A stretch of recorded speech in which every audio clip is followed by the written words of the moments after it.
Nakore Apparel is a lifestyle brand inspired by and created for those who unabashedly seek, speak, and live in truth.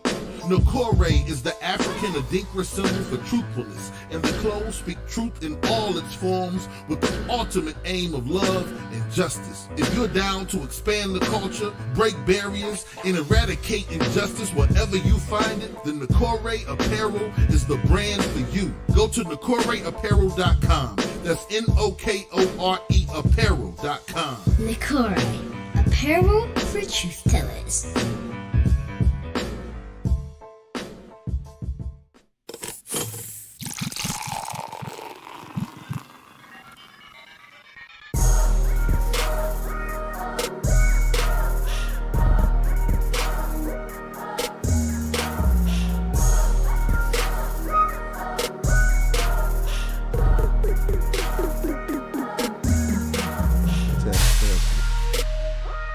You are now tuned in to the Drunk Mind Sober Thoughts Podcast.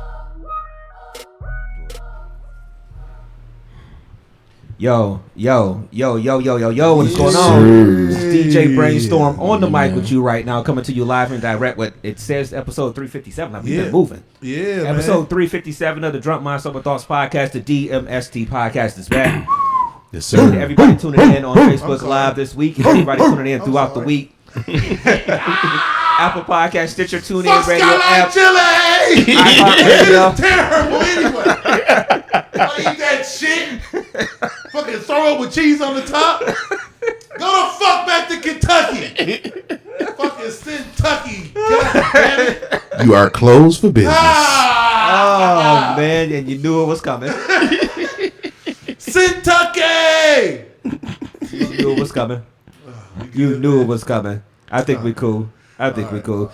Welcome to everybody, even our good friends and family down there in Cincinnati. Welcome to the show. We are back and live on a Victory Sunday. Yeah. No Ulysses this week. Ulysses is off, but I'm here. Playboy is here. Dev is here. Playboy, how you feeling? Feeling great, man. It's a Browns victory, man. Victory Sunday, man.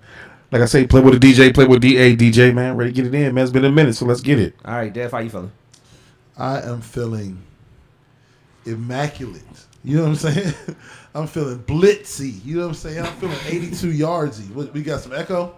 No, I'm just trying to figure out. It feels like we a little far back. That's what I think it felt like. Just a touch. Yeah, something up. Yeah, it felt like we almost like when remember like back in the day when it would only pick up like from the cameras and not from the microphones. It feels off the sound. Let's see. I'll feel a little bit, but it's good to be back. We we had a in couple there. of weeks off, obviously because Check. Yeah, we in there. I don't know why I sound like that coming through there. yeah. But I'm recording it live on the thing, so Okay. You know, But yeah, obviously we had a couple of weeks off. She said enjoy our only win. She's a hater. Who? That's Felicia. She's a hater. She said she watched 2 minutes of the game. Say whatever you want to say to make yourself feel better. You know what I'm saying? 24-3. You know what I'm saying? And Pretty- you're lucky we gave you the 3 on the pass interference. It was a pretty dominant victory today, so we enjoying it. But again, we had a couple of weeks off. What my nigga say? Smoking on that Joe Barrow. You know what I'm saying? Like Patrick Mahomes daddy. Smoking on that Joe Barrow. Yeah. Working Patrick Mahomes senior. You know what I'm saying? Right. All right, I'm done. They had a loss to KC, but that was a pretty decent game on Wow. Thursday night too. Are we in first place in the AFC? We are right now. We are right now. We are right now. You know Let's what I'm see saying? what happens a week from Monday, man. Hopefully we still feeling this good too. But again, a couple weeks off, man. We last weekend was Labor Day weekend, so we took the week off. It was a Shaw High alumni Shaw High weekend. alumni weekend.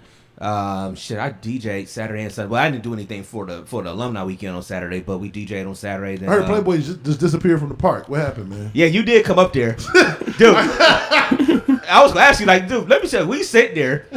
Sean Band is performing. It's like 3:30 something. I'm standing there watching him perform. I look back, Playboy gone, just gone, like gone. I'm like, all right. And then I looked at Will. I'm like, Playboy left. He looked around. Was like, well, it's bad, gone. So I guess so. Yeah, I'm like, all right. Playboy just dipped. Playboy, where the fuck did you go? Everyone's. No, man, I had a couple things going on, man. Physically, that I had to entertain, man. But I would have came back, but it just at that point it was a lot of Negroes. It was a lot of people there last week. It was a lot of Negroes. people. The city was packed as usual. Yeah. Euclid was a parking lot. You know, throughout that. I mean, down towards the old cigar place. I don't even know if it's still the cigar place, but that was packed down that way. Man, Superior. Pat down by the bus station by Windermere. That was the all most down to Superior, like you said. Y'all rode through there. Yeah. So yeah. The city was turned up last week. Yeah, me and Titan, we went down. I think that was a Friday. Either Friday or Saturday. Me and Titan, shout out to him. Saturday. Yeah, Saturday. Y'all left the Man, party. we went down there. It was crazy.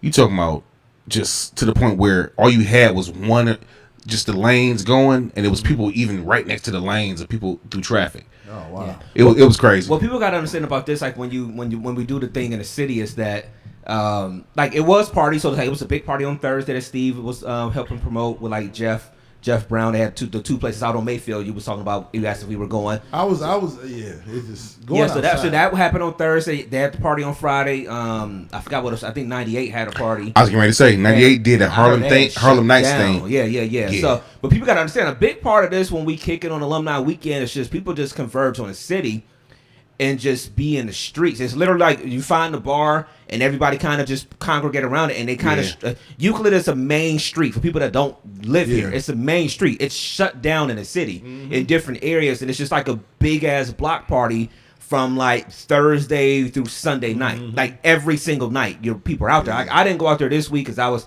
we'll get into it all. You know, I was on antibiotics and stuff, so I wasn't out there kicking it.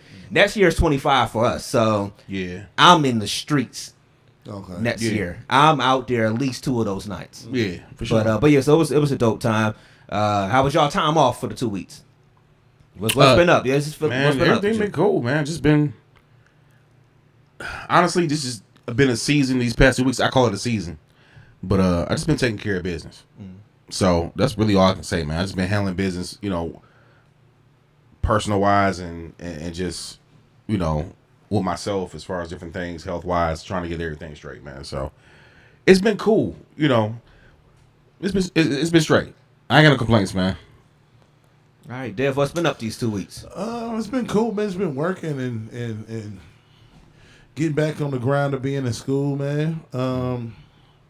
Football starts back up. You know, as I get older, I like enjoy these moments. I enjoy these transitional moments. You know what I'm saying? Like I find myself being more emotionally invested in moments. You know what I'm saying? Right. So I really enjoy when the season starts to change and it's football season and you know, all of the pageantry that goes with it, and it's just a fun time of year, man.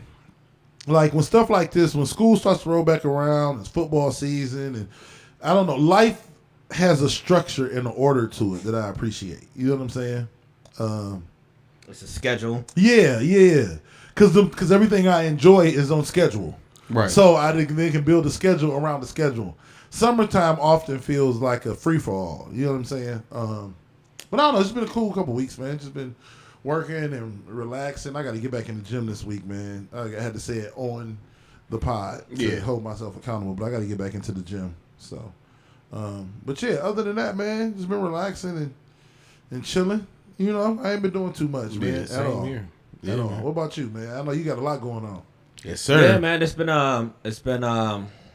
just busy, man. I spent I was on antibiotics the week of leading to Labor Day weekend because, dude, the weekend before last, dude, I was in pain. I'm telling both of y'all, but I was just in pain, man. It was just, I didn't know what it was. I had pain in my stomach, in my abdomen, on my left hand side. I'm, you know, people nowadays, you start to Google everything and try to figure out what it's like. I didn't know if I had a kidney stone or I was like, man, I wonder if it's something with my appendix or something. But they said it really would have been on the other side. So eventually, in my mind, I kind of came to the fact that it might be diverticulitis, which it wound up being. But I mean, I was in pain on that Friday. And then that Saturday came. That was week 0. So 2 weeks ago. Mm-hmm. I mean, on that Saturday, I was trying to do stuff around the house, get stuff packed up, and I mean, I couldn't I couldn't do stuff. I would get up and move a little bit, and then I would have to just stop or I'd kneel or something like that, and I just kept trying to fight through. And I was like, all right, I'll go to urgent care on Sunday. And I kept saying that to myself. Then as the day kept progressing, stuff kept getting worse. Like I just kept getting more pain. And in my mind, I'm like, all right, I'm gonna have to go to the ER because I'm like, urgent care ain't gonna do nothing for me because I know they're gonna have to take some scans and things like that. I'm like, I'm gonna have to go to the ER. And of course, the wife was mad at me. Of course, Felicia was mad. She wanted me to go. And mentally in my mind, I had already knew I was gonna go. I was just trying to. Yeah, you just be tough and whatever. I was in bed at 9 o'clock, and I remember just thinking in my head like, I'm not gonna make it through the night. It's just that pain when it hits when you have an outbreak of diverticulitis. It's insane. And so I wound up going to the ER like 11:30. Didn't get out until like 8:15, 8:30 in the morning because Ahuja. I work for y'all, but Ahuja's ass right now. But yeah, so I went through that week. So I'm obviously making changes to the diet and things like that. We had the conversation when I talked to you. Like we just getting older, man. Which I gotta talk about you. When I talk to you about it, you talking about you hurting your back. Yeah, man. But man, we just getting older, man. It's just like you can't eat the same. You can't move the same, and we all know it. We definitely all know it. But then something happens that really just throws it right in your face, and that was one of those moments for me where it's just like, all right. And I still don't feel like I eat terribly, like completely bad, but still just enough, where it's just like, all right, I do need to have more salad, or I do need to have more of this, and I don't think I eat a ton of red meat, but I could still cut it out more. Like I haven't had red meat since that happened. We made tacos last night. I bought chicken thighs and seasoned them up nice and cut them up and made chicken tacos. It's just gotta make those changes, man. And so that's just kind of where I am right now. Yeah. At least with that, but outside of that, we closed on our house. Yes, sir. Yes, sir. That was Labor Day weekend. We closed on that Friday. We got our keys, so we've been moving stuff in this week, and we'll get completely moved in on mostly moved in on Tuesday. We'll get the truck and finish all the the bigger stuff on Tuesday. So we closed. We got keys. We got a house and stuff, man. It's just like, I was talking to Paco for a second. He's like, man, y'all just been on the move. I'm like, dude, life is moving 100 miles per hour right now. The wedding, the honeymoon, we got back. I mean, everything was like boom, boom, boom. As soon as we came back, we got off the plane doing shit. Yeah. I mean, and so it's we haven't had a chance to really even sit down.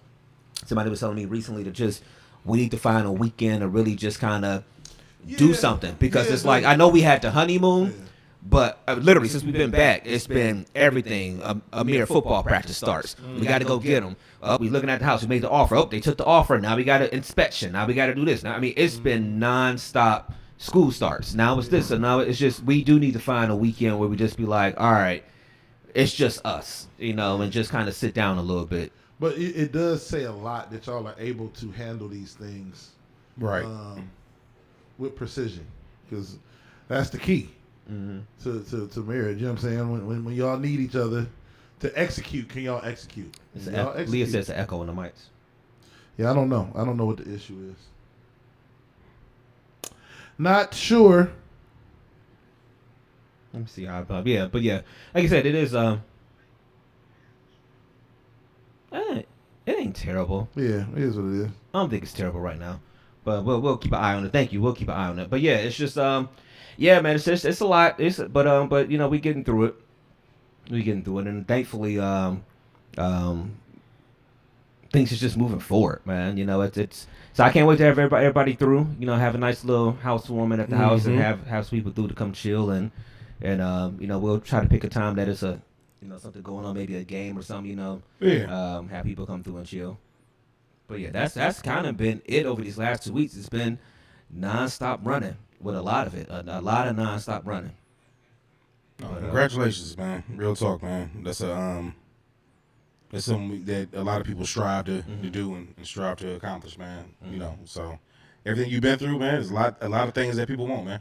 I tell you what, I ain't gonna say I'm nervous, but it's just like it's when you got a house for the first. I'm 42. It's my first time making this purchase like this, so it's different. I already been to Home Depot like 95,000 times this week, man, and everybody keeps saying, well, you're gonna be in places like that. I'm just looking at stuff. I mean, I'm already putting the sweat equity in, or just looking at something and being like, oh, maybe I can do this myself, and hell, I called Paco already. Hey man, I got him sending him pictures. So hey man, take a look at this. He telling me what to do and whatever. Redo certain stuff or whatever. Yeah. So it's just we it's real now. Yeah. It's just it don't everything's real. It's like you talking about having to get a water heater and stuff just recently, man. It's real now. Yeah, man. Just like you said, man. Everything's brand new, but embrace it, man. Mm-hmm. Embrace it. Mm-hmm. But that's been it, man. Well, speaking of the house, you know what I'm saying, and moving into the house, today is the first. I mean, I know we had a game on Thursday. Yeah. But today is the first official day. The one that mattered. Yeah. Does this house you speak of? Does it come with a basement? It comes with a pretty nice basement. Is that where you're going to? It is where I will reside. It is. I'm going to have a separate address just for the basement. Yes. Yes. There. You got to say this the right way. Yeah, we was just talking about this before the pod. Let's get this out the correct way. You know what I'm saying? Mm-hmm. We was talking about this, and guys, we got to have a little bit of space in order to be, especially during sports seasons, especially during games that we really care about.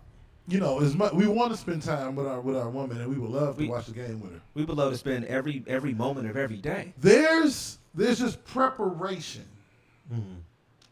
that has to be made prior for to a game day. Especially a big one. Yes.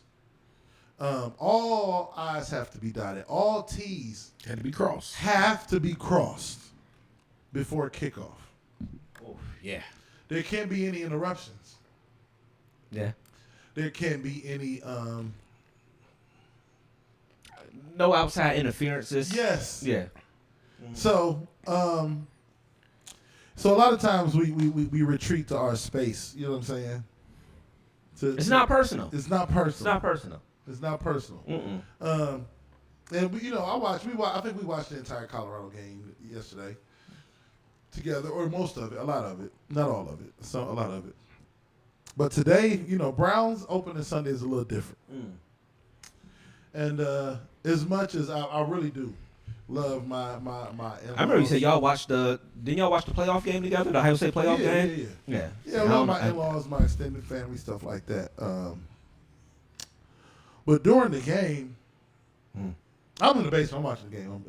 It's okay. It's no big. This is all love. Just all jokes and fun. But I think I heard the moms-in-law upstairs love when she comes over. You know what I'm saying? Yeah. But from 1 to 4 on Sundays.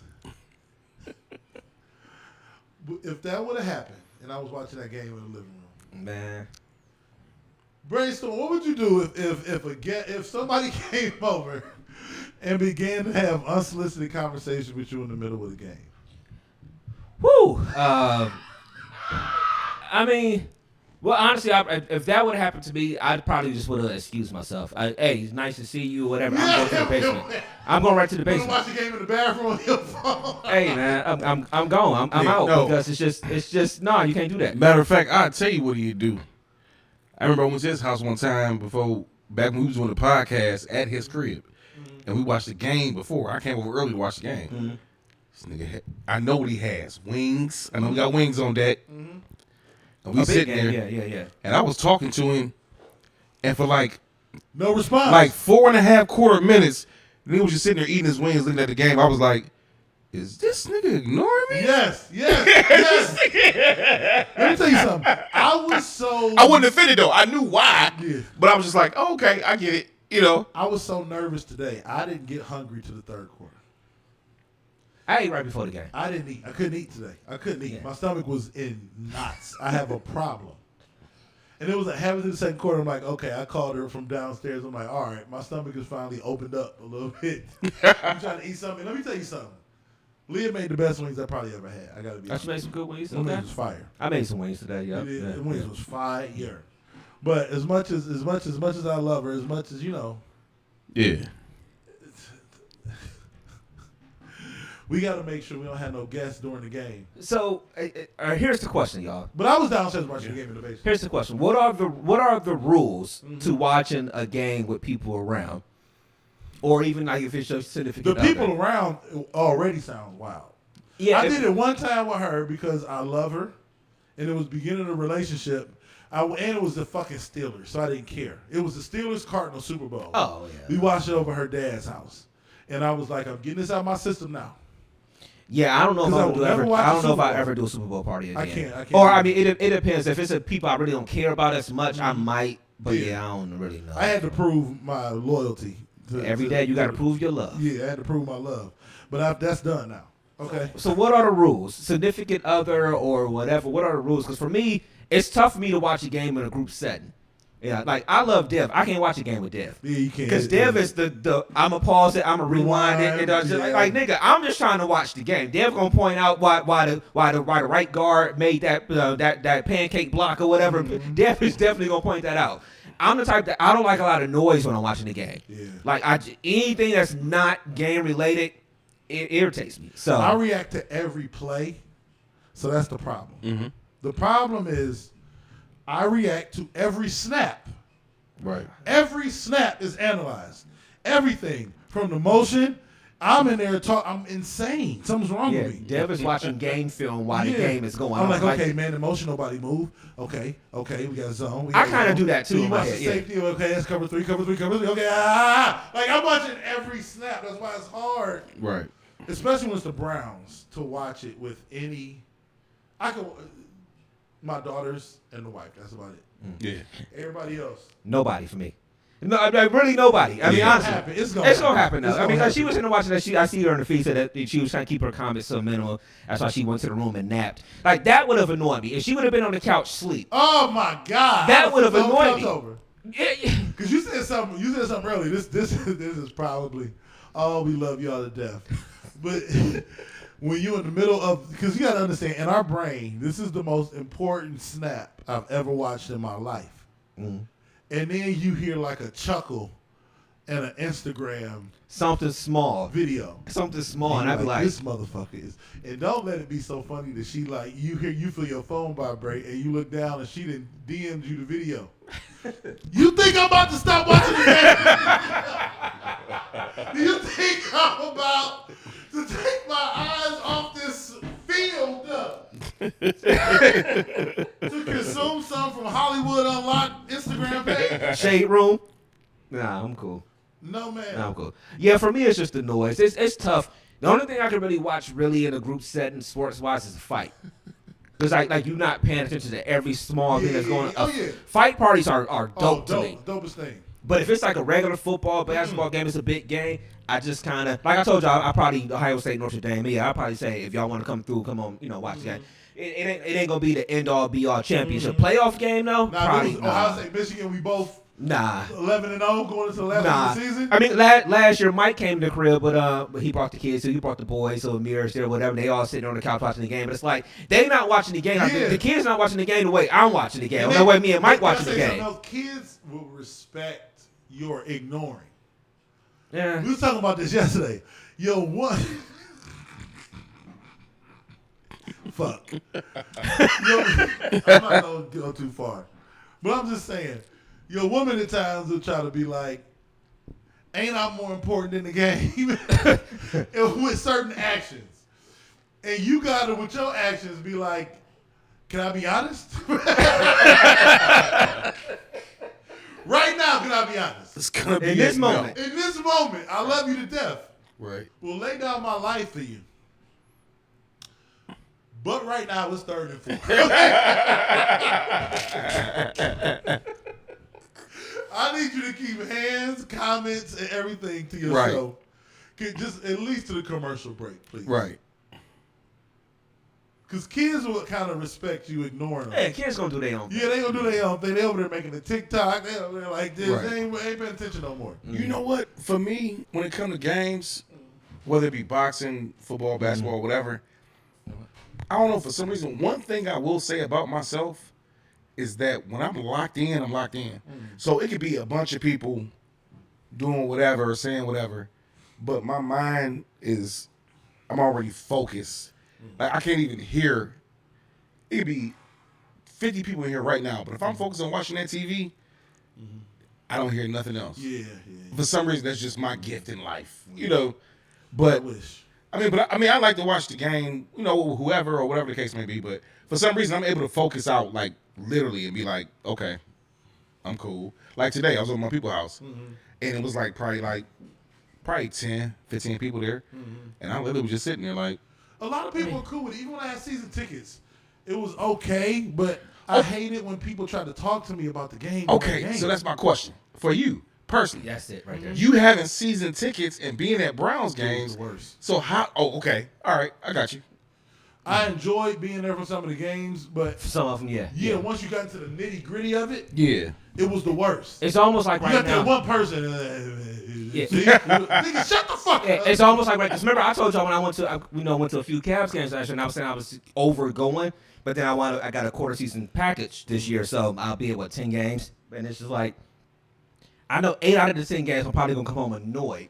Because being at the game is actually annoying now. I said, the only reason I really did it is because I'm crossing stuff off my sports bucket list. Yeah. Literally, it's just I'm trying to go to games I haven't been to, and I'm trying to do the stuff I've never done. This is the closest I'll probably get to season tickets for something.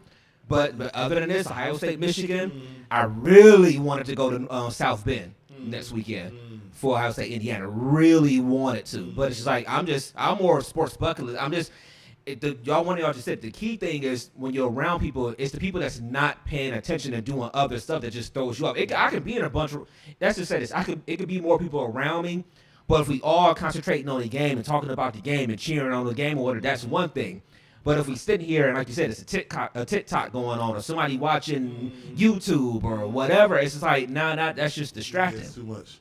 But also, but you was for, and this is a me thing. I know it's a me thing. This is not a general thing. I'm so into like the nuts and bolts of what's going on in the game. Yeah.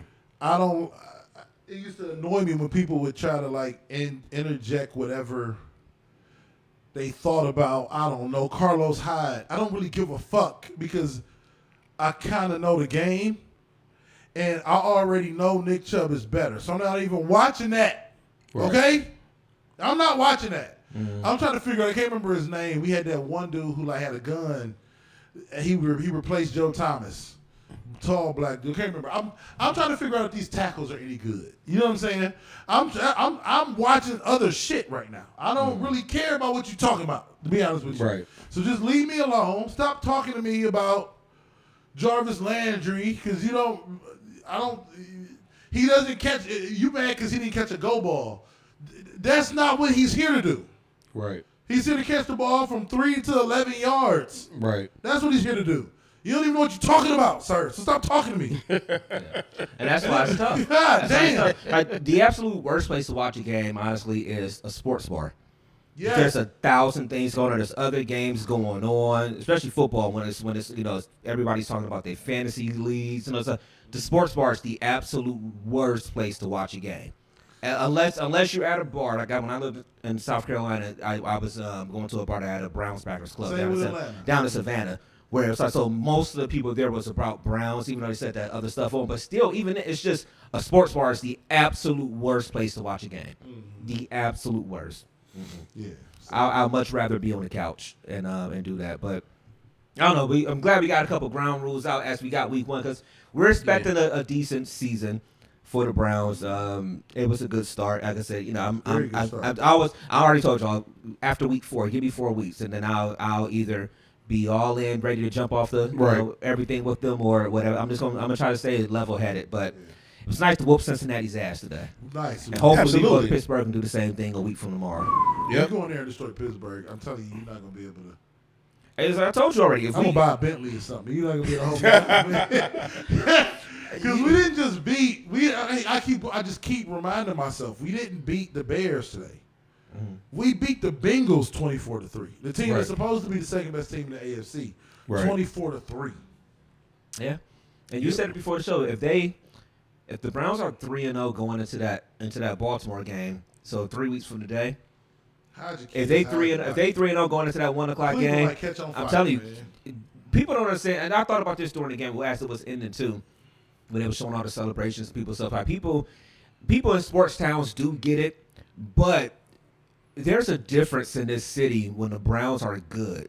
And there's a difference in the city when the Browns win. And if you're not really from here or into like, you don't feel it. Like we kids of the 80s, I remember all the songs and all the things. Like you would go downtown and it was Brown stuff in every business's window. Right, and I was yeah, like, yeah. This is a different town when this team wins. And so people live and die this Brown stuff, man. And so it's if this team is 3-0, again, I'm all about net sweep. But if they somehow 3-0 going into that Baltimore game, cancel the fucking show in 3 weeks. Right. Because I'm gonna be at the elevator. Dev came in here today. I heard him yelling coming off the elevator. Right. Dev is just, I said Dev was gonna come in and talk the Super Bowl today. So we there already. But good win today. But speaking of some dope shit in the city, what's going on next Saturday, man? Next Saturday we got the Battle of the Bands. We do this every single year as DJs. Myself, my brother DJ Pooh, Playboy has been out there with us too. We DJ this event every single year. I know he's done it. My older brother did it for, even before I came back home. But ever since 2012 when I came back home, we've been the DJs for this event. So it's coming up next weekend. It's Music Through the Streets, the Battle of the Bands. It's another full weekend of events. So Friday night at Warrensville High School is the dance competition. So it's dance groups from around the city. And the 2 colleges, we've got 2 HBCU bands coming in this year. So it'll be Kentucky State again. They were here last year. And Talladega, I think it's Talladega Tech. So we got 2 HBCU bands coming in this year. They'll be in the gym. They'll still do a little showcase too that night also.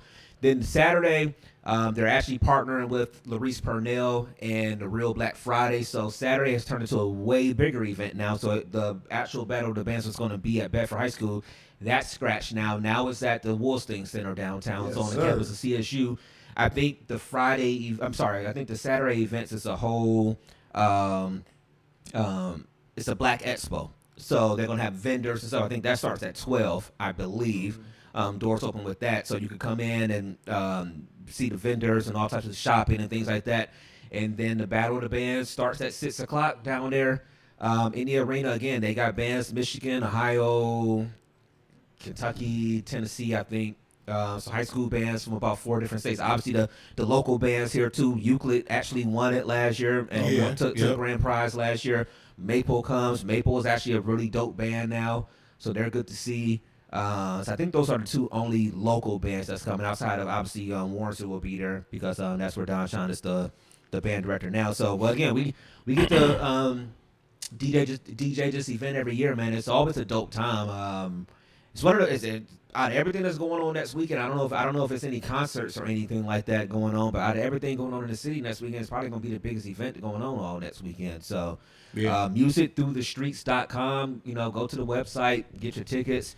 You can get tickets for Friday and Saturday, or just Friday, or just Saturday.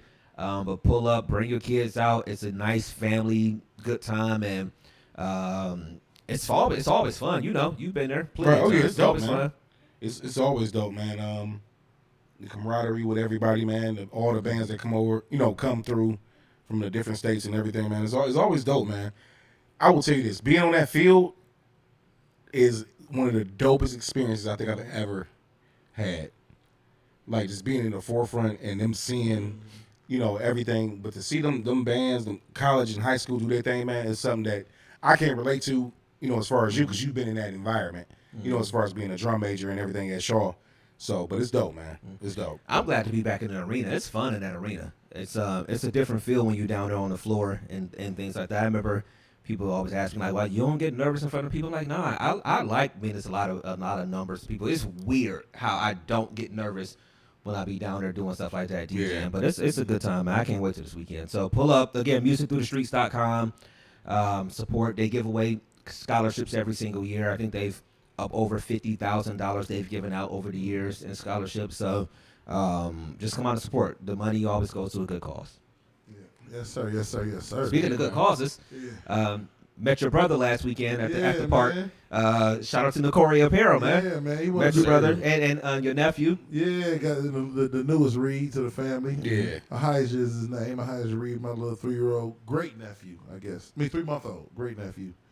But yeah, man, my brother trying to do some stuff with us with YGB too. So we got a chit chat. Yeah. So shout out to him. It was cool finally meeting him and everything. Yeah, it was That's cool what's stuff. We was looking for you. We came Yes. out there, man. Playboy City. Let's go, man. But speaking of bands, but even though he didn't bring the band with him to Colorado, we have not had a chance to chit chat about Prime, Coach Prime, Colorado, what's happening in Colorado, and kind of give our 2 cents on it. I don't know if y'all have any opinions on what's going on in Colorado. I got emotional watching the first game, man, because it's not about him winning the football. I don't care about. I mean, you care about winning in sports. Whoever said it's not about whether you win or lose, whether you play the game or play the damn game. It's about whether you win or lose. I don't give a fuck what you say, but it was. We can debate all day long about whether or not it was.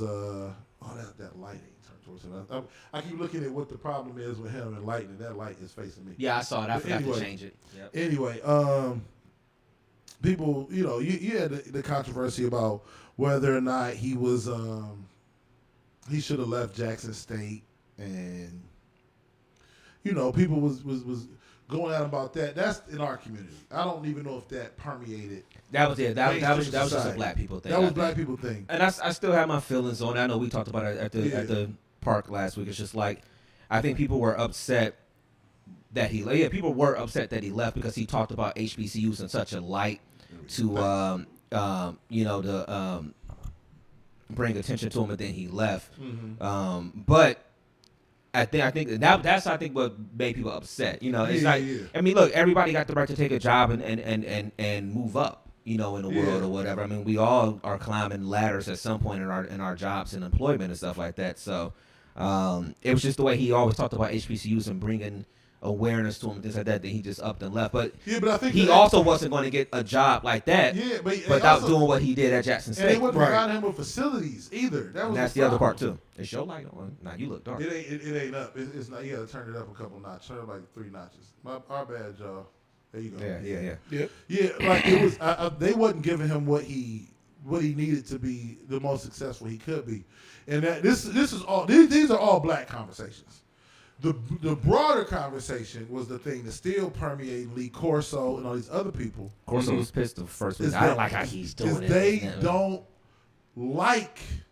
He is a threat to the establishment. He is a threat to the status quo. He is a threat to the Good Old Boys Network. He is. Oh yeah. He can change the game. Listen. This is gonna be. Let me tell y'all. I'm sorry. People gonna want to go play for him. That's what I'm about to say. Yeah. Listen, you want to know college football? You know what college football is? This is gonna sound crazy. Welcome to DMST podcast. College football ain't number white women. Here we go. I get it. And the white guys in the Good Old Boys Network that had these white women on their side for a long time, but when the most loquacious, confident, arrogant, full of himself, but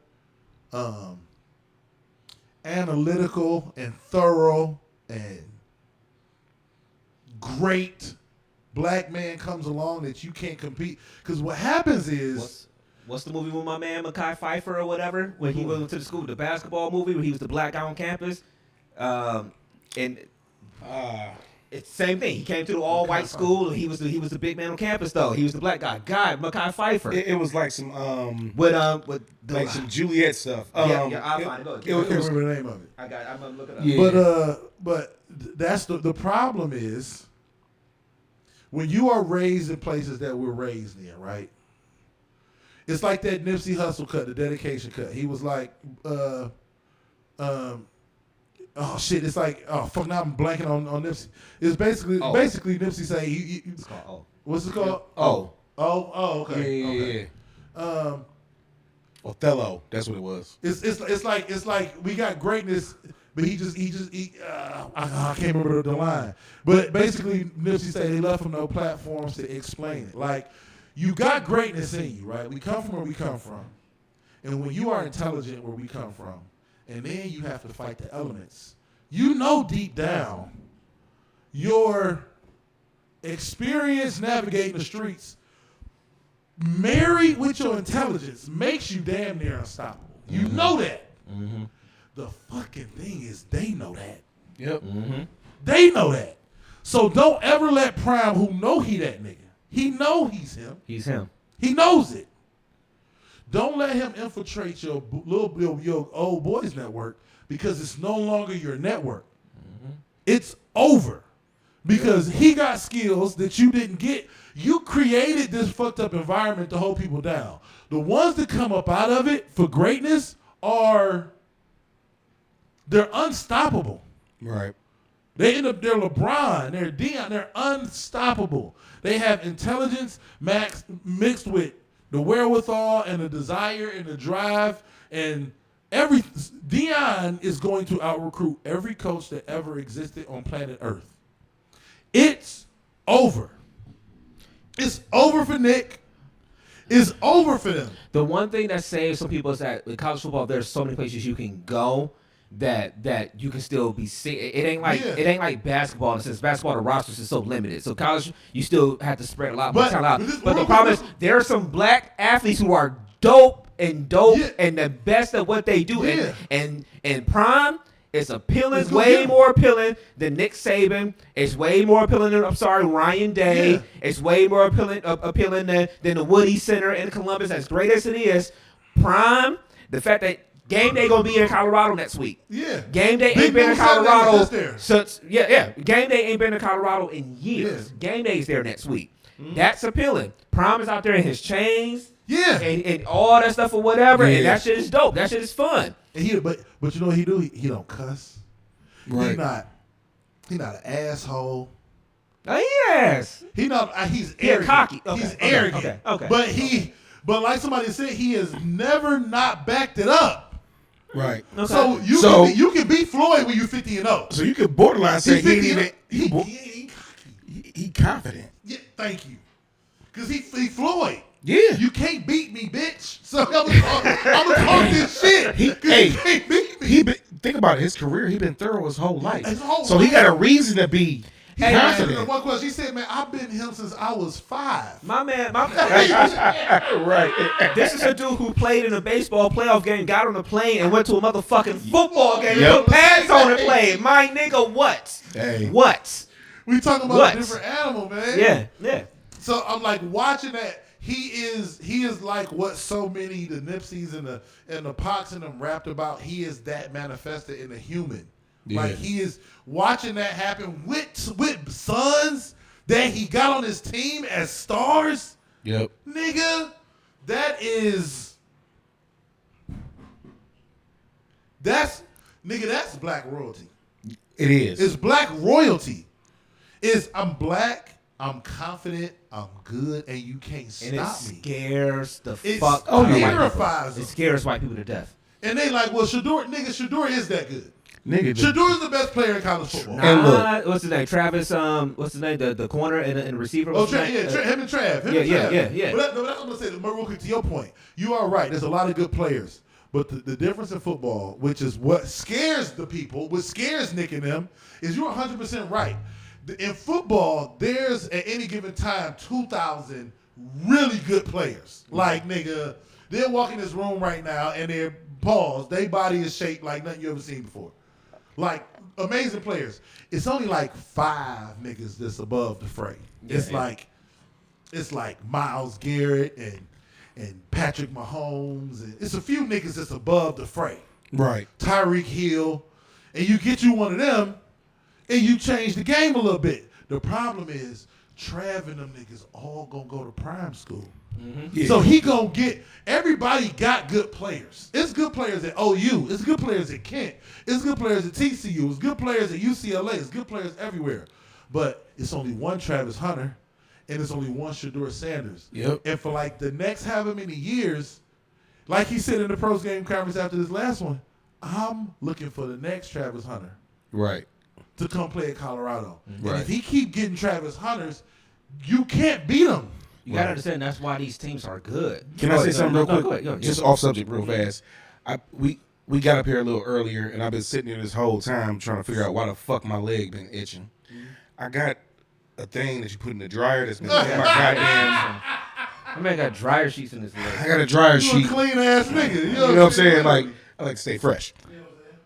But no, But you know what the issue? I'm sorry. No, go. But my little take, you know how I do. My little take, real quick. You know what the problem is? This is way bigger than football. Way bigger than football.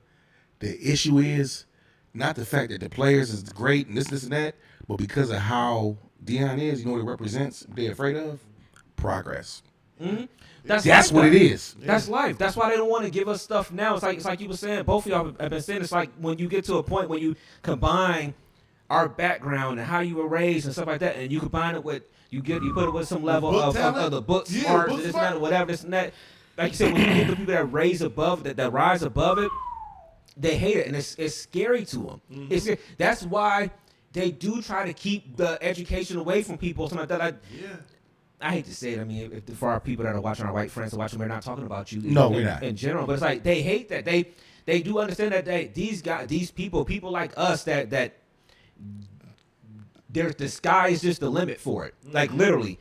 But you give them some knowledge and you teach them how to do stuff too. Bro. The ones that can really get it. No, it's scary to the system. Lee Corso was mad the first week of game day. Because it's gonna change everything. ESPN game day. You know, I watch that all the time. Can I throw him a bone real quick? Because this is all it is. This is what it is. This is honestly what it is on the flip side. It's Trump. Yep. Well, it's It's the flip side of You Trump. know what? It is. It's Trump. It is. Trump came along and said, fuck status quo. And he out here talking about fake. Black people say fake news. Listen, when you can start inputting your vocab into mainstream society, it's over because your influence is now stretched beyond whatever your industry is. Like they going through the tailgate, and there's a bunch of white people who I'm guaranteed on an everyday basis they use regular vernacular. But you know what they're screaming? We here, not we're here. Because Coach Brown didn't say we're here. Right. He said we here. Right. It's the same shit like Make America Great Again.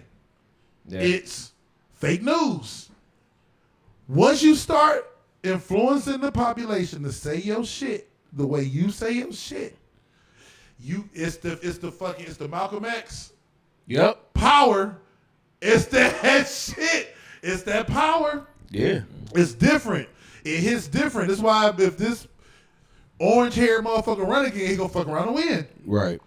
Because it's different. It's bigger than us. It's bigger than us. I don't want to divert text. I still think he's gonna win again, but You said what? You don't think he is? I don't think so. Nigga, did you see him at the Iowa State game? I just hate the choices that we're gonna have next year. But did you see him at the Iowa State game? Watch the video. This is what's about to say it's the flip is because white people I'm watching, that's cool white people, not the Lee Corsos, but like Andrew Schultz, people like that, who just ain't tapped into the black culture like that, right? Didn't fully get why every artist and personality in the world was at the game on Saturday. Because it's different. This nigga is at the top of black culture right now. And everybody, if you're not in black culture, you don't get it. We're not in white culture. Go Google, I was to pull it up on Twitter. Even though we can't do the sound really. Exit full screen. Let me see. The Trump at the Iowa State game, the entire stadium, like nigga, the entire stadium, man. I'm talking about 18-year-old kids to granddaddies. Was going berserk. You also got to understand too. Young black kids taking selfies with him. That's his base though. Not Iowa. Iowa's Democratic state. Listen, it's not college kids. We think 20-year-old kids is liberals. I'm telling you, Trump's different. Prime's different. He got buttoned up white men talking about we here. They don't even talk like that.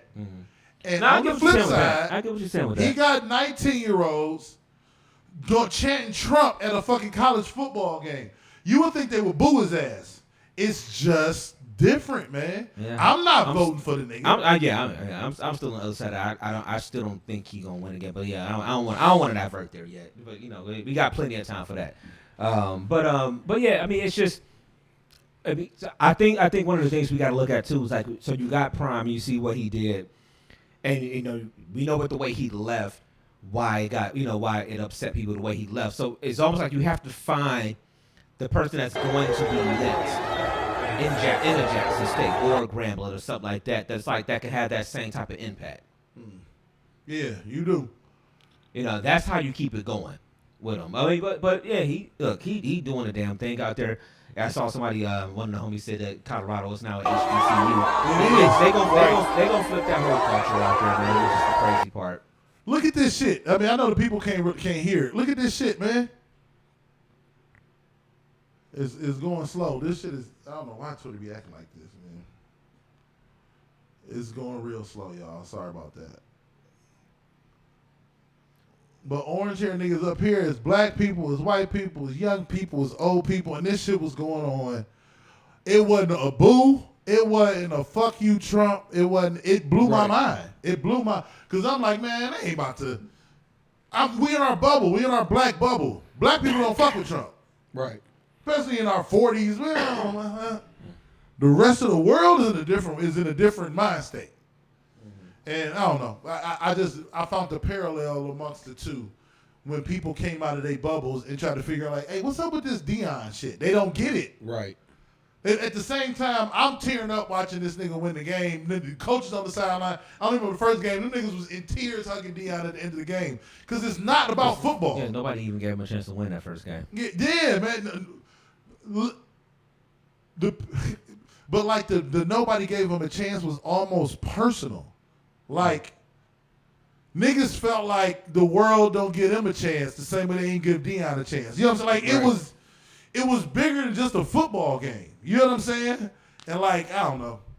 It's some different It's shit going to be going interesting on. to see where it go. To see how they, I mean, look, I don't think they playoff contender or anything like that, but you never know. You never know.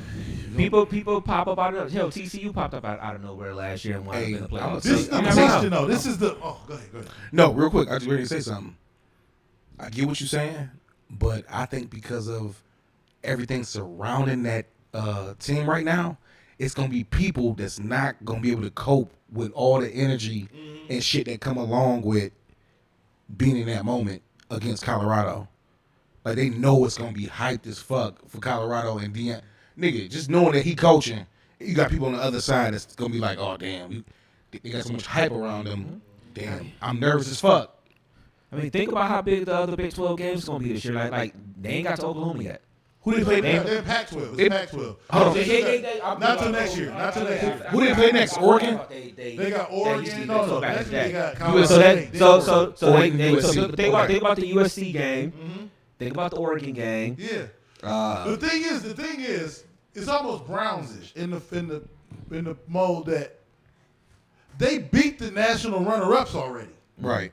You know what I'm saying? So I'm not saying that they're head and shoulders better than other teams, but like, I'm no longer scared that they can't beat good teams. You know what I'm saying? Yeah, they played a real team that lost the national championship. Yeah, I respected that TCU win way more than Nebraska. We said at the park, they gonna beat down Nebraska. But but because there's two. Because like I'm not like targeting you. I'm just saying because you said two different things, and the world is saying two different things, and both of them make me smile because it's like one hand they expected them to beat Nebraska. Most people did, and in my mind I'm like, why? Because they beat this after. But I know because TCU, but it's the same people that'll be like, well, I didn't expect it. I didn't expect Shador and Travis to be this good. Well, why? So that's where I'm. Travis was the number one. He was the number one player in the country. He was the number one player. Was going to go to Bama or Florida State? Okay, Florida State, and then flipped to go. Shador was one of the top quarterbacks in the country. Yeah, right. I don't fully grasp why. Because they went to an HBCU, you don't respect the level of talent at That's HBCU. Exactly. And then on top of that, I've watched plenty of HBCU games, obviously because of band stuff. Mm-hmm. It's a different type of play, but yeah, that's why. And to tie it in from what Dev said earlier, he was saying that, as far as football, you got motherfuckers around you talking about it. Like, you don't know the game, this and that. Let me explain something, man. Mm-hmm. People that really know any type of sports, a lot of okay, it's physical, but a lot of this shit is fucking mental. That's what I mean as far as them going into these places and playing these people. They are mentally capturing them and already defeating these people when they walk in the stadium and knowing who they playing. Yeah. Period. Yeah. I'm telling you. Like, so they would play these teams, right? You good. They would play these games, and they would like they lost to North Carolina Central, who's a really good team in the championship, but they were. So this is where I was confused, because I would watch. This is 1AA football is HBCUs, right? I watched Indiana play Indiana State. I watched Georgia play at 1AA team. I watched a lot of Division I teams play 1AA teams, and they usually whoop their ass. Correct? Jackson State last year 59-3, 66-24, 49-7, 48-8, 35-0. 41-14, 43-24. Sound to me like Georgia playing Towson. You saying they were doing That's what it the same sounded like thing. to me. That's where I was confused, because I would watch Jackson State, and I said, nigga, they could beat Kent State and Ohio with no problem. Right. But niggas is like, oh, they playing Florida A&M. Florida played Florida A&M and didn't beat them 59-3. Right. So what are we talking about? Right. Like, I don't know why people was so confused. Like, it's like, because it says HBCU, people are inherently just like, man, hey, man, bless the black schools, man. Them niggas can't play. And that's the part that was getting under niggas' skin. Because they beat Florida. You go to Florida A&M schedule. Didn't nobody else on their schedule beat them the same way Jackson State beat them? Right. So I would sit back and I'm like, they beat them 59-3, but I'm sure he had some 1AA linemen probably, some 1AA D linemen, a couple 1AA. Wait till he gets all Division I players to go along with Travis Hunter. Right. And Shador and Shiloh and the rest of these boys. Then now what? Now what we talking about? Right. Now I got some hitters with me to go along. That's where I was like, I need this nigga to prove that I can take my learned knowledge from East Cleveland and apply it in the professional world. And we don't have any other way to prove it than to go into they shit and take it over. Then at that point, you got to respect what the fuck is going on. Now double back, and whenever you see, I don't know, Grambling beat Bethune-Cookman 48-8 this year, you might want to take a look, because y'all niggas went through the 2021 season and drafted no players from HBCUs. None. Zero. Zilch. Not one got drafted or picked up as a free agent. None. Right. So this shit was like bigger than just black people was bickering over how he left Jackson State. That was like Cleveland people being mad at LeBron. Don't nobody give a fuck but us. Don't nobody give a fuck about us. That's it. And most of them was on his side because we was burning his jersey. Don't nobody really give a fuck about why he left Jackson State. I give a fuck about how is he going to translate his system and his methodology to the big stage. And can he go into the establishment and shake the motherfucking table and flip that bitch over? And if he can, it's curtains. It's curtains. So far, he has. It's curtains. Right. Because I'm telling you right now, if Nick Saban came to my living room and Deion Sanders came to my living room and I was a top 5 player in the country, You're going to play for I'm Deion. going to Colorado, nigga. Right. Yeah. Hands the fuck down, I'm going to Colorado. Because it's up and coming. It's already, and I said it before the show. What it reminds me of is Miami in the late '80s, early '90s, because they had the swag. That was Michael Irvin and all of them back there in the late '80s, and they was just, and everybody hated them. Motherfuckers was getting off the planes Billy Shields, with my chains favorite safety in on the us or world. whatever. Yeah, all Remember that. 36, he had a big ass pass for the Seahawks? All that. It's the Hurricanes of the late '80s, early '90s when them motherfuckers was like, yo, we don't care. Yeah. We don't care. We coming to whoop your ass. We don't care. Y'all don't like us. Fuck y'all. We don't like you. And But we coming to whoop your ass. and That's what it reminds me of. Yeah, and the one thing that puts it in that category and gives it a different flavor is that it's Deion at the head of it. Because one thing black people are going to do is rock with you if they respect what you did. If you can show them you did this shit before, them niggas not only out there doing the Deion shuffle. They respect his game. They respect his track record. Them niggas out there wearing Deion's, the 95 Deion's. Yeah, I Playing. saw that. This is different. This is This is terrifying for the status quo. Because you got the normal, they're going to win, they're good, they're going to put people in the NFL. They also are playing for an icon. An icon who's humbled himself to get to the level of 18-year-olds to coach them up to be great. Right. Now you got the nigga that I value the most. It's basically like being a rapper and Drake just taking you under his wing and making you the next best rapper. Every rapper in the world gonna want to sign the Drake record label. This is different. Can we say too that you got to give him his piece because he's been coaching for a minute. I mean, it wasn't just a step out and do he was coaching neighborhood stuff or like high school, something like whatever he was doing. I forgot exactly what he was doing before. He was coaching little kids, like so that's what I'm saying. So it's like he's been doing it, and it's just like, and I agree with your point about the respecting it because I mentioned before the show like we even with the Cavs and Tyronn Lue like Bron had to respect the person he was really playing for. They don't get a title without Tyronn Lue. Like, they don't get a title if Black's still coaching them. But Game 7 of the finals, Ty go in the locker room at halftime and cusses at LeBron and say, hey, we still need more from you. But because he respects Ty Lue, he listens to him. Whatever. David Black could have never had done that to him. Never. Right. So I get what you're saying with the respect factor of it and things like that. So it's I don't know. Colorado's probably on the come up. Dog, and this coaching staff, it shows his level of. It's terrifying to status quo. Do you know one of his quality assistant coaches on offense is Pat Shurmur? Really? A fucking NFL. He was a coach. NFL head coach for the Browns. Yeah. He won the Super Bowl with the Eagles a couple years ago. He was the Rams too, wasn't he? Yeah, man. Listen. It's a dude played in the NFL. There's a couple of them. Kevin Mathis was a DB. He the DB coach. Tim Brewster was tight ends coach. Like, this coaching staff is unbelievable. Right. Unbelievable. Sean Lewis, offensive coordinator, was Kent State's coach last year. Was coach for a couple years. Took them to some bowl games. Yeah. This coaching staff is not. They wanted to be fluff. They wanted to all be. He just out here doing his dance. No. This is my swag with learned knowledge married together. So not only am I that nigga, I'm thorough on the back end. Right. And all my I's is dotted and all my T's is crossed. And when we come off on the sideline, we game planning and we adjusting. Right. And this ain't for play. And they think the niggas be for play. This nigga Prime over here got gold chains. Okay, I can wear gold chains. My players got gold fronts, and we gonna bust your ass. Now what? Right. Now what? Right.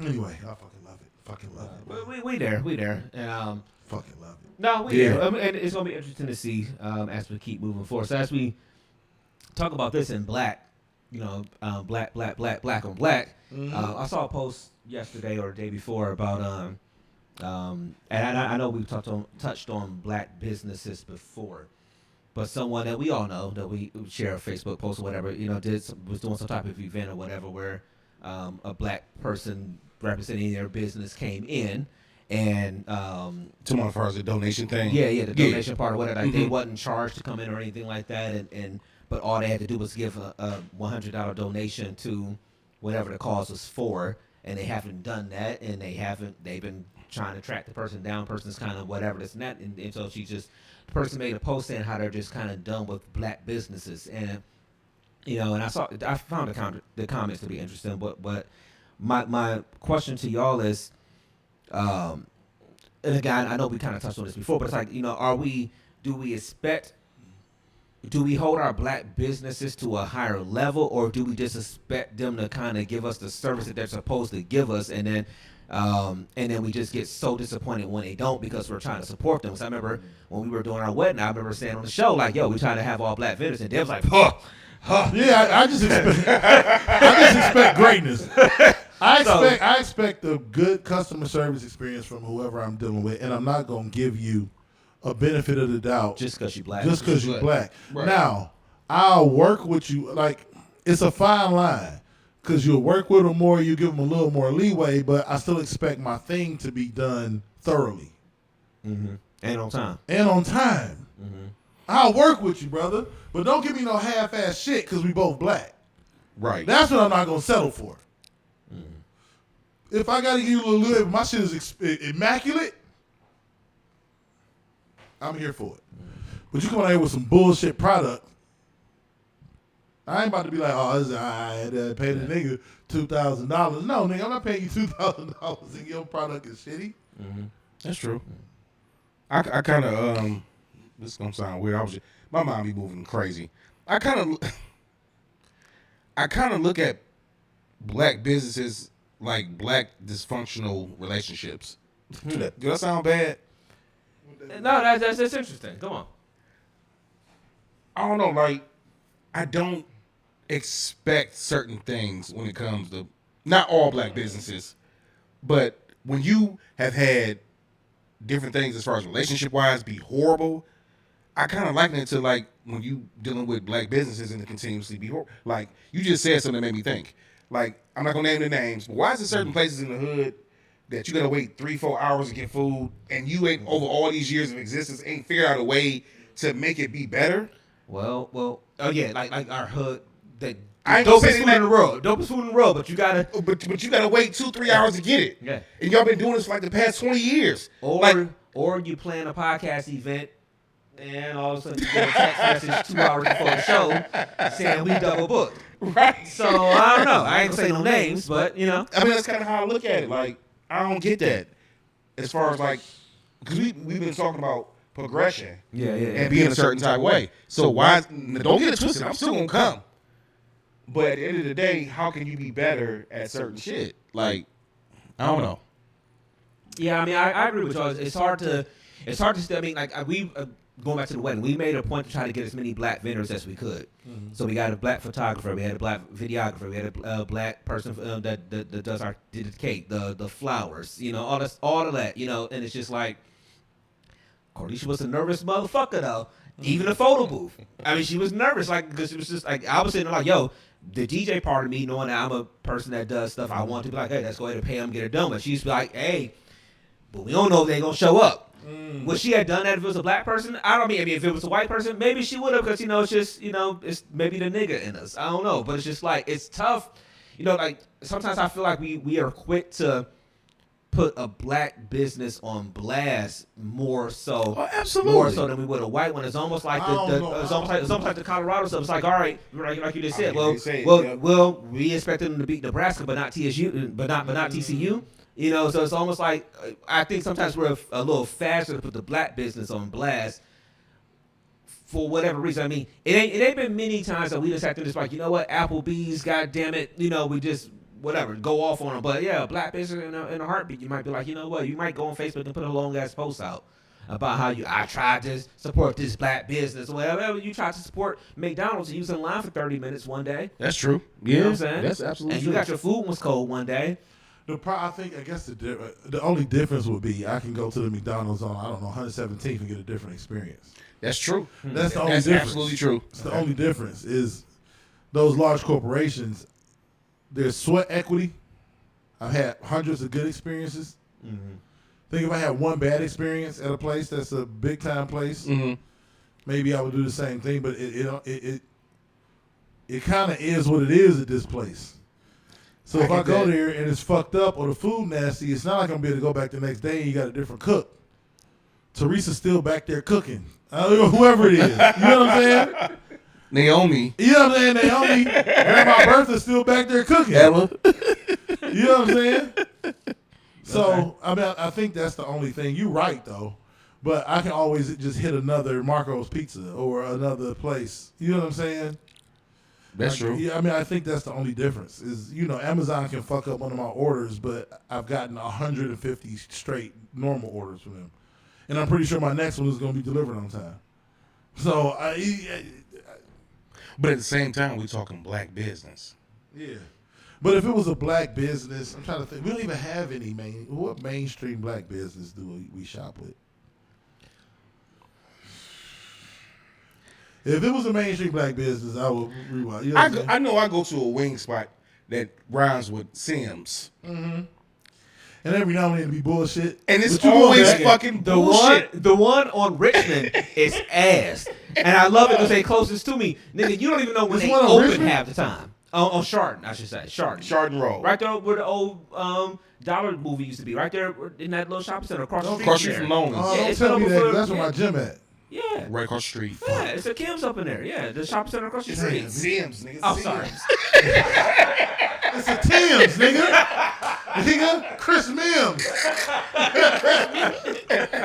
Yeah, John Lucas the Don't big. get it twisted. don't even know when they open though. Love the food, Don't even know. but Cause niggas do shit like that. it goes back to what you saying, and this is how all this shit ties in today. Yeah. You talking about Prime?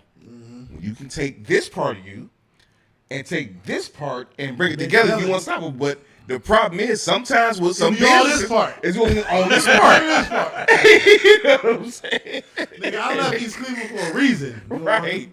But Yeah, we man, it's shopping just- here. It's tough, man. Cause I mean, like, but the restaurant, man, it's just like I haven't ate food out of there in months because, and Karisha, she'll be my witness. I'd be like, I really want some, but like, I'm not about to drive all the way out there. Right. And you get there and it's closed, and it's like they just make their own goddamn hours. It don't matter what be on the sign, nothing. Bruh, Sometimes you let me go tell- there and the shit just is closed. Oh, I'm gonna tell you something. This is real quick. Or It's an hour before they close, they're like, oh, we're not taking orders. Yeah, real quick. That spot, when we've had our pie and R&B's, that's where everything came from. Yeah, yeah. And the thing is, food, Oh, delicious. it's delicious. But like you said, as far as closing times or whatever, bruh, we used to get there, or Ulysses or whatever the case, they closing like 5:30, 6 o'clock. You know, I'm not. Look, your hours is your hours. So I COVID has can't- been. I understand when they were doing it during COVID. COVID is done. No, that's Why how are they you are. still shutting down at Bruh. just these random ass hours? That's how they now? do. They Yep. told us one time I went up there. Matter of fact, I left Positive Escape and went up there.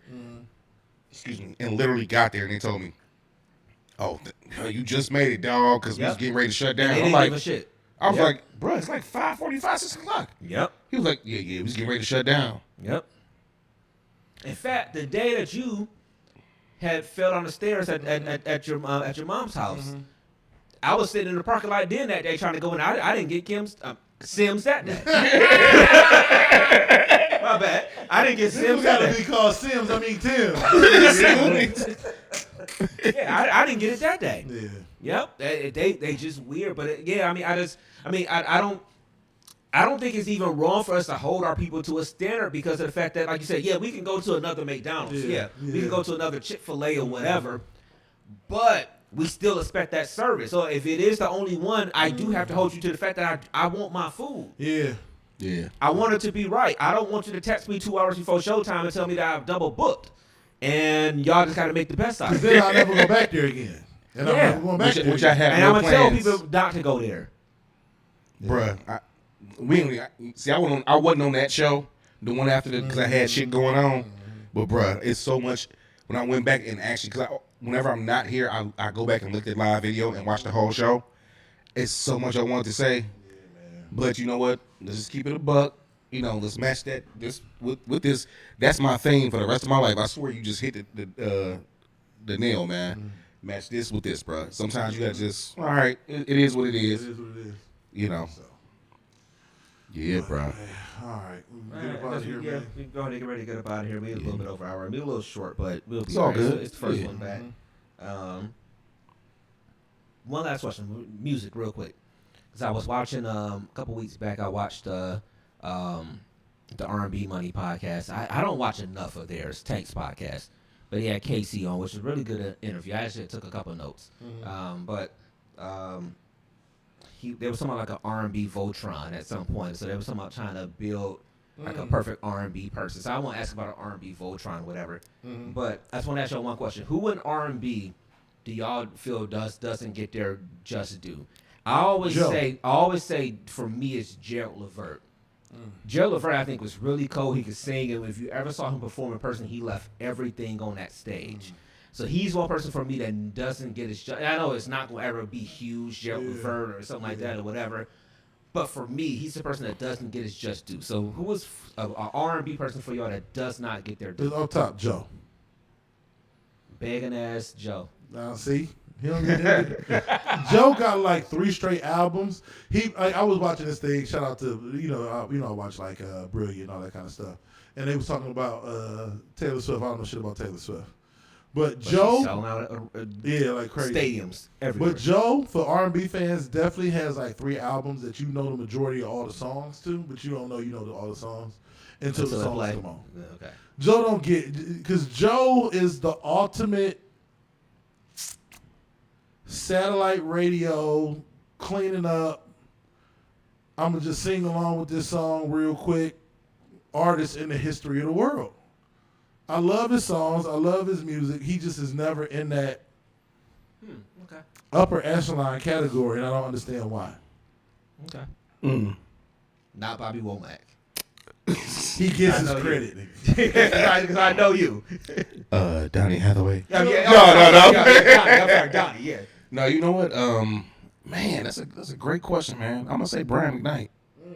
Same thing. Yeah, Ooh. I'm gonna You say know what Brian it McKnight. was? You know what it was? R&B solo singers in the 90s were point guards in the 90s. Right. It was so many good ones. We only remember like John Stockton, Gary Payton. We forget Mark Jackson and Right. Stevie Francis and all these other niggas that existed. You'll forget. be You'll forget somebody like Mark Price. Yeah, Mark Price. Mark You Price forget was all these niggas. Mark Price was Steph Curry He before was there was called. a Steph Curry. But you'll forget it. You'll mention like two niggas. Right. Isaiah Thomas. You know I what I'm saying? watched a doc on Muttsy Bowles about a couple weeks ago. Niggas forgot Harassing Muttsy Bowles niggas, was 94 pretty feet. nice. That's what solo R&B artists were in the 90s. There was so Yeah. many good ones though. Like not even just no nigga.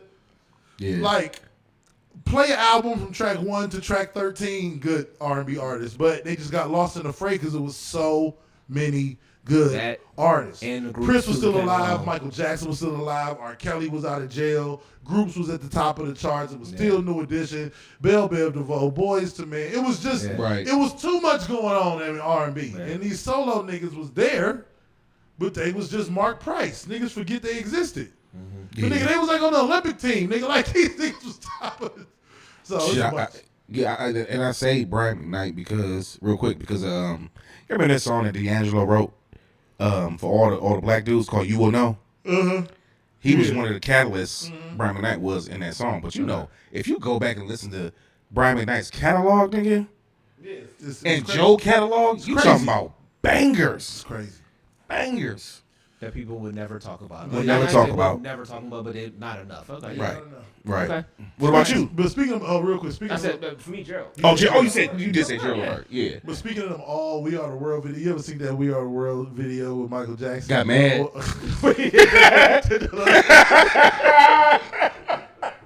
I knew he was cool. Nigga, that's the funniest video. Mike had the stank look on his face. What the fuck wrong? Now I know how you live. Take a chance. You just believe. What the fuck? He's looking like. That's how he got that part of that one song with Paul McCartney. I thought I told you, Paul. I will never identify it. He looked at that nigga like, the fuck? That video funny as hell. Mike, like, I ain't used to this bullshit. Oh, man. No, but yeah, that's actually a decent podcast. They when they I gotta interview watch some it. good I don't people. watch it. I said I don't watch it enough. You know, when they have good. I try to watch it when it's an interesting person. The KC interview was actually pretty interesting. I gotta get some big ups. You gave up the R&B what was it? R&B money. R&B money. I gotta give a shout out because I'm a big Corey Holcomb fan, but he was beefing with this comedian a little while back. But I gotta give her credit.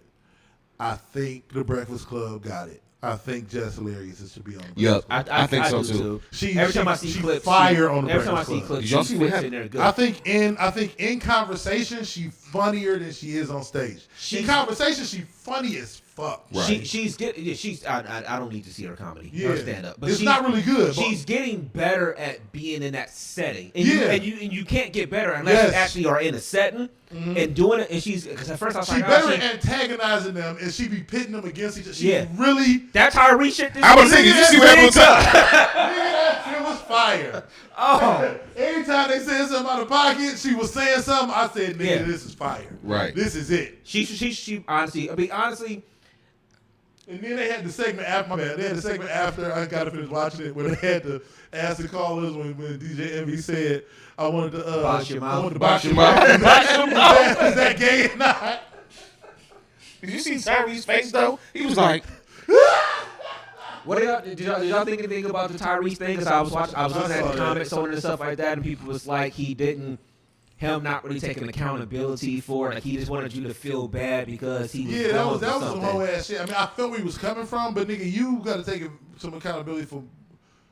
if you was on some wild shit, if I'm like, what's up, and you like, nigga, suck my dick, nigga, I'll be like, man, fuck this nigga. Or, Right. or like he said some crazy to wild his shit wife. about his wife. Yeah, And he's just like, yo, all right. all right, well, fuck it. So we boys, I'm gonna fall back because if I come to Right. you, we gonna end up fighting. yeah. So I'm But see, just that's- fall back. It's always a threat of violence. But it's like a universal thing for me personally. If I got a problem with somebody or whatever the case, you don't take it up or say things foul about your peoples. You come and say, hey, look, hey, bro, what's up? Can I holler at you about something, man? Something was bothering me, whatever. It's just it's the way of handling shit, and that's how he should. So I understand why he said he wanted to box his mouth. I get it. Yeah, that was Pause. a little Watch your bit. mouth. I mean, pause. Yeah, that was Watch a your little. mouth is crazy. Yeah, that was a little. But just shout out to Jessica. Yeah, Marion, she's man. I feeling feel in like really they got good it with with that. that. Yeah, I agree with y'all on that. She's So dope we'll on see. there. Then it has some other people on there. I'm like, man, what the fuck is this? Yeah, I mean, Just look, dope. I didn't mind Ebony K. Williams on there or whatever. She I probably, did, she's, man. she's, We gonna be 7 years old arguing that bullshit. you know what it is? She's too intellectual for No, that she's show. not. No, She a- what I mean by that is that she limits the fun of it. Yeah, because she don't be making no goddamn it's gonna, sense. It's gonna be serious. We gonna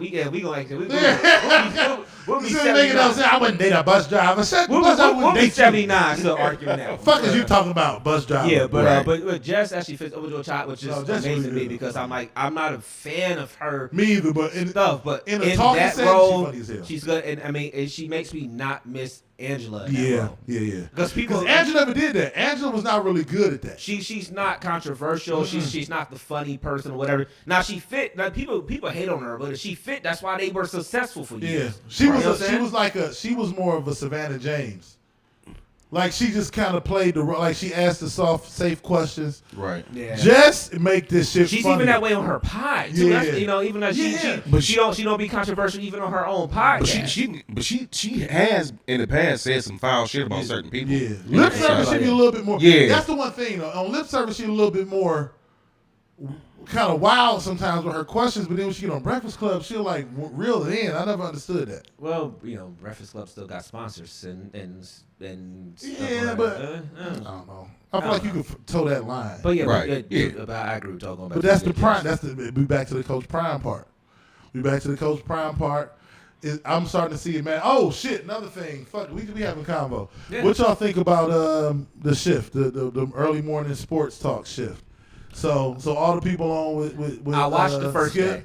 and then Shannon on with Stephen A. I watched the first day when Shannon was on First Take, Uh-huh. and then so he called him Skip like Yeah. 3 times or whatever. But I think that's just I mean, it's Yeah. just nigga. If I was to sit down and do a podcast with Oh, somebody yeah, else or yeah, something like yeah. that, You always say Playboy, but all that we ain't here. yeah. Right. He was gone 2 weeks ago, and I was Yeah. I was throwing it to Playboy. Playboy Yeah. wasn't even sitting on the couch. Right. He wasn't even sitting on the couch. You know what I'm Right, saying? right. So I understand that. I think Undisputed, and I was watching. It's a mess.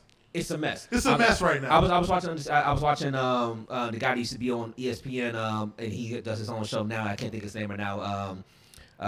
From Miami. Dan I can't think- Lebatard. Yeah, the Lebatard stuff. And he had people on whatever talking about it. It's insane. He has. It's like. I'm gonna give It's you a like perfect analogy in a it's second. like if Playboy left and started his own, like we just stopped the show and Playboy started his own show, and then he just put people around that just everybody yells around him the whole time. Yeah. We wouldn't hear Playboy at all. And now Skip is on the show with Michael Irvin and Richard Sherman and not a good everybody fit. around him is just yelling and talking. And Skip just sitting there like, yo, where do I hop in? Where I get in? It's a mess. First of all, So- no, go ahead. No, you No, I'm just saying real quick. They made the mistake of having 4 people on there anyway.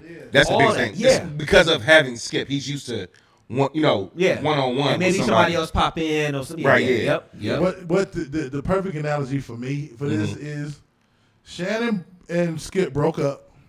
He went and got another stable woman. Shannon did. Right. Skip, like, I got the hoes, nigga. But we like, nigga, you not happy. You got too many hoes. Nigga, I was fucking these hoes. Right. This nigga over here taking trips to Colorado with his new bae. Right. On the sideline at the game.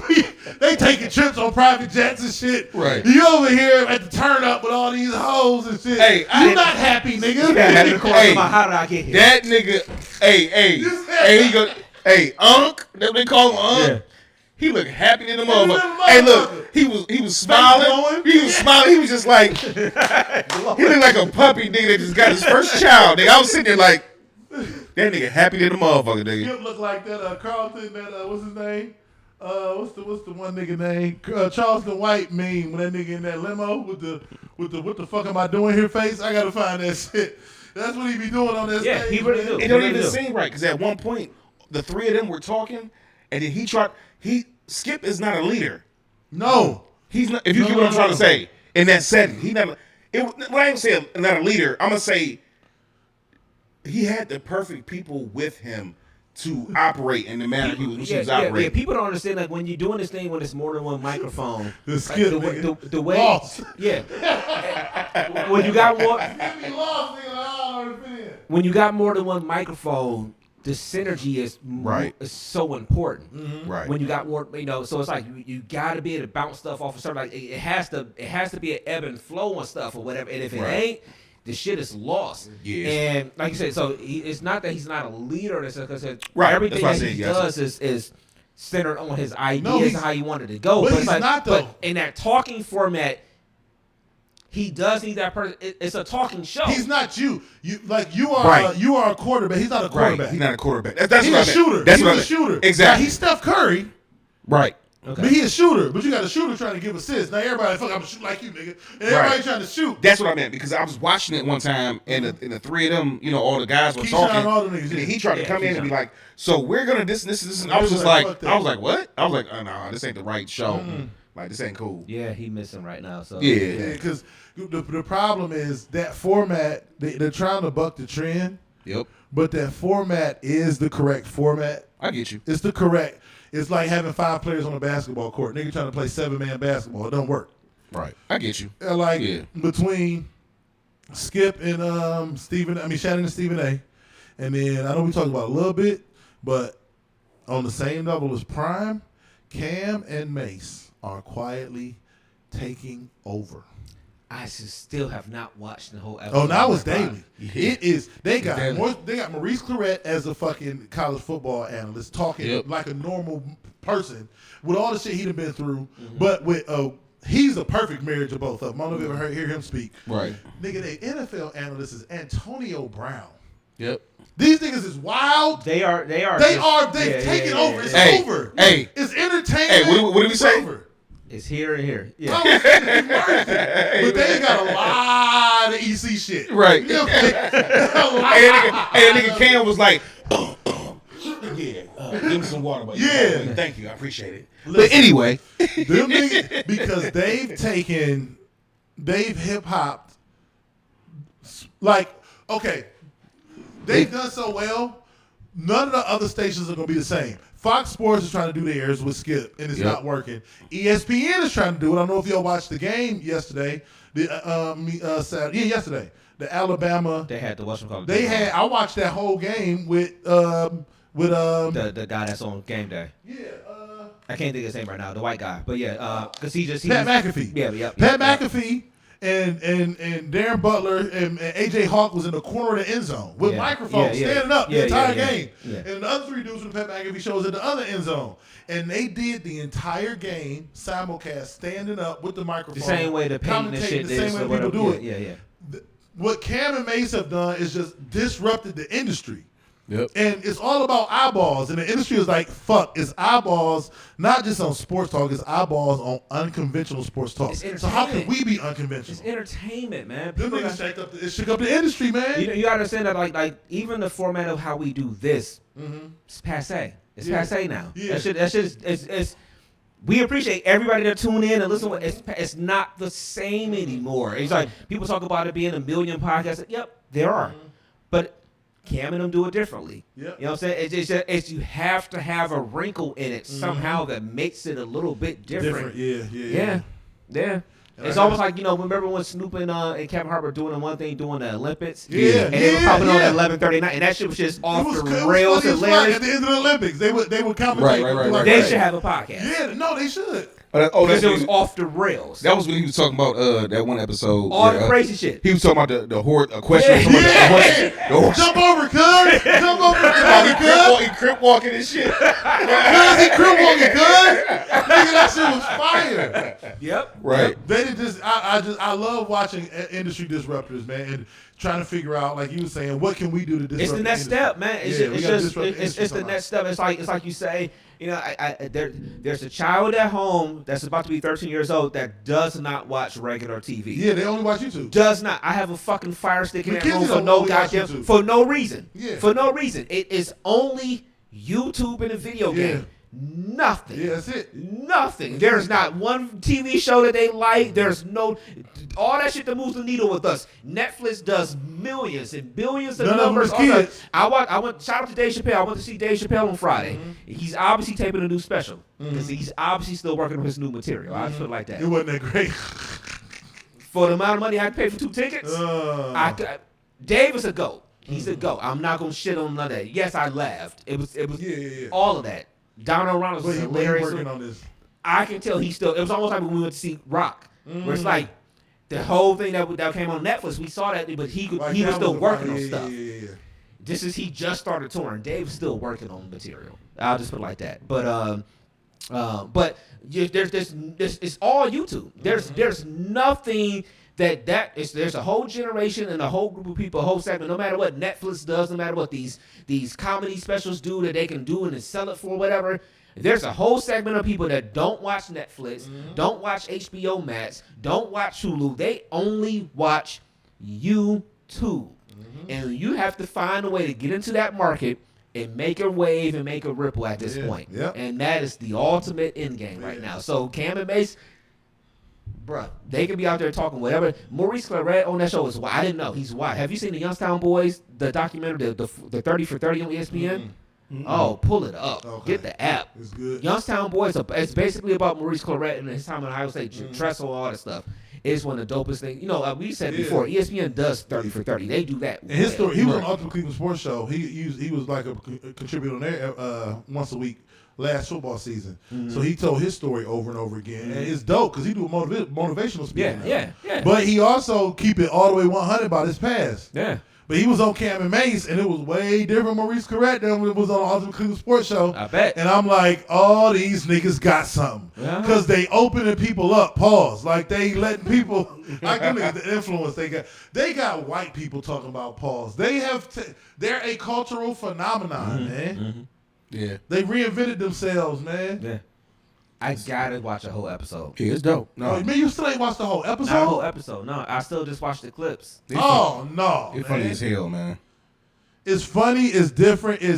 And there's a rawness to it. There's an unpolished to it that I absolutely love. That's what's dope about it. They're not. He'll ask Cam or Mace who you think should go win the Super Bowl? He like, I'm gonna be honest with you. I just was watching the NBA last year. So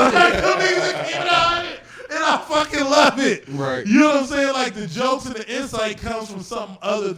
I'm not watching that to find out what happened with Jack Conkling's knee. Yeah. I'm not watching that for that. I'm watching this to be entertained. Or what happened with this coverage on this one play? Yeah, the reason why they lost. That's not what you watching. Right. It is what it is. You watching it is what it is because some niggas is on the couch. The is what it is what we do before the pod. We've been saying this shit for years, probably before I came on. It is what it is before the pod, the conversation. It's our after show we used to do. No, and even our after show was too yeah, it's what we just did. Set up. It's just what we did. What we just did from 6:05 to 6:40 is their show. Yep. That's their show. Yep. That's why we've always. But that's always say the mic should be rolling. The mic should be rolling. Shout out to Mark. Mark always would say from the beginning part of the show years ago, back in 2016, why the mic say no? Why the mic say no? But there's beauty in sometimes just having the mics on and recording some shit. Now we say shit that we don't want going out to the masses. So I mean, what we have to do. But there's beauty in just having that microphone because there are quality. Ulysses up here. Shout out to Ulysses too because she was on with Michael Collier. Yeah. She was on the Michael Collier morning show and did a whole set on there. Shout out to Ulysses. We don't give her enough credit for all the shit that she's doing in her whole comedy career. So shout out to Ulysses with that too. Ulysses, man. But she says it all the time too. I mean, it's just like we don't capture enough moments of us just doing shit. We got gold up here a lot of times. Yeah.